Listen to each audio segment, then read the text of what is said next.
So I'm going to go through one more argument with you, and then I want to talk about the importance of religion as opposed to theology, which are not quite the same thing, because you're making some reason-based arguments for the existence of God, but these aren't obviously arguments for Christian revelation or Jewish revelation or anything like that. No, though I do think there are good reasons to be a Christian theist. That's also part of my work. And I'm going to get to that in just one second. But I first want to tackle another argument that you hear made a lot, and that seems, I think, to be given short shrift.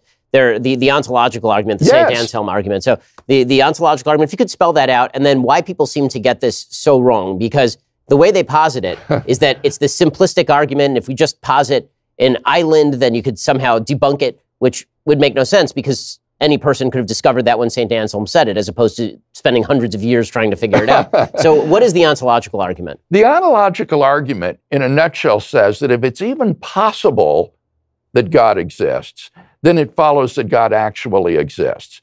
And this argument has been stated and defended with great sophistication by philosophers like Alvin Plantinga, for example. And I, like you, am persuaded that this is actually a sound argument.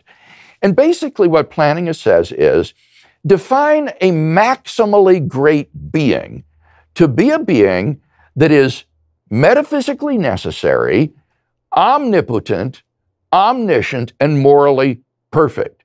Now, if it's possible that there is such a being, then there's a possible world in which that being exists. But if a maximally great being exists in any possible world, it exists in all possible worlds. That's part of what it means to be maximally great. Therefore, it exists in the actual world. Therefore, a maximally great being exists.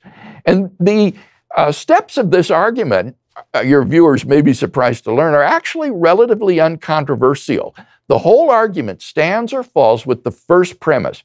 Is it possible that a maximally great being exists? If you think it's possible that God exists, then you ought to believe that God actually exists. The atheist has to say not merely that God does not exist, but that it's impossible that God exists.